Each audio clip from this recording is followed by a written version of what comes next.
Bom dia, irmãos. Nós estamos iniciando mais um estudo para a nossa escola dominical deste domingo, dia 7 de março do ano de 2021. Ainda dando sequência aos estudos do tema Nos Passos de Jesus, nós hoje iremos falar sobre a ceia do Senhor. A referência bíblica está em 1 Coríntios, capítulo 11, versículo 26. Porque todas as vezes que comerdes deste pão e beberdes deste cálice, anunciais a morte do Senhor, até que venha.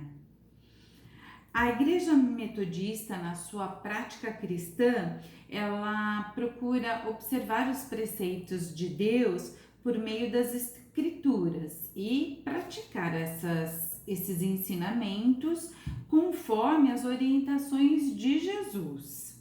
João Wesley insiste sobre o dever da comunhão constante e de que forma, nas palavras de Wesley, nós aprendemos que o propósito desse sacramento é a contínua rememoração da morte de Cristo, pelo comer do pão e beber do vinho, que são os sinais externos da graça do Senhor, o corpo e o sangue de Cristo.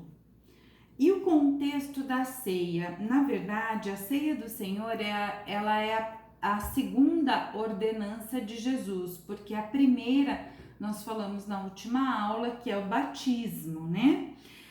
Na noite em que foi traído, também está em 1 Coríntios, capítulo 11, no versículo 23. O Senhor Jesus, na noite em que foi traído, tomou o pão e, tendo dado graças, o partiu e disse: Isso é o meu corpo, que é dado por vós. Fazei isto em memória de mim. Por semelhante modo, depois de haver ceado, tomou também o cálice, dizendo: Este cálice é a nova aliança no meu sangue. Fazei isso todas as vezes que o beberdes em memória de mim. Porque todas as vezes que comerdes este pão e beberdes o cálice, anunciais a morte do Senhor até que ele venha. Observando a expressão fazer isso, é uma ordem de Jesus. E depois ele ainda explica todas as vezes que. Então, esse ato ele deve ser todas as vezes que constante na nossa prática cristã.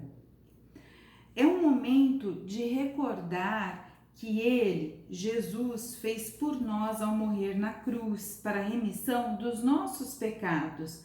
Quando a celebramos, a ceia, estamos anunciando a morte de Jesus até que ele volte. Portanto, os elementos da ceia, eles são figurativos, na simbologia de uma aliança, de um momento de rememorar tanto o pão, que representa o corpo, como o vinho, o sangue.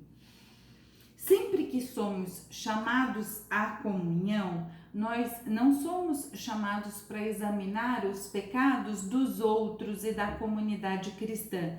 Nós somos chamados para examinar os nossos pecados. Então, o que acontece? Normalmente o cristão pensa de uma forma muito superficial nos seus pecados, e esse é um momento de aprendizado para que a gente possa pensar de uma forma mais profunda nos nossos pecados, analisar estes pecados.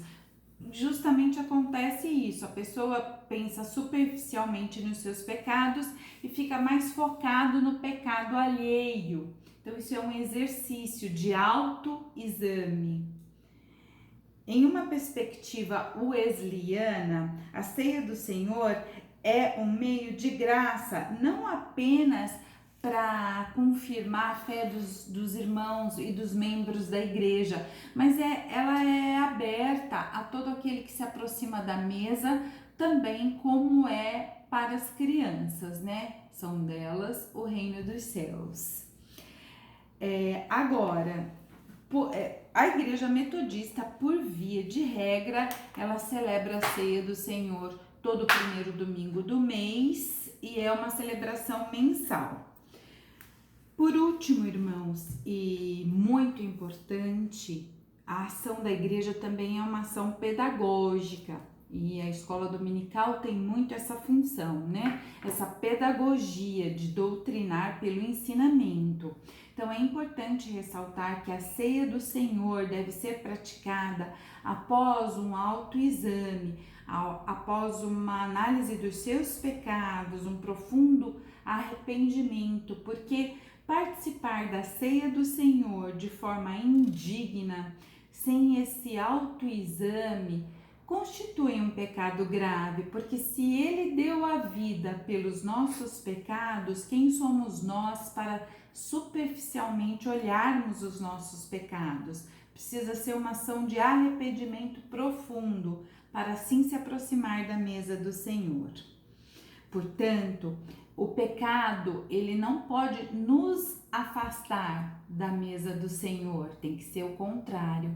A mesa do Senhor é que nos afasta do pecado. Deus abençoe seu domingo, Deus abençoe a nossa semana. Um beijo a todos. Obrigada.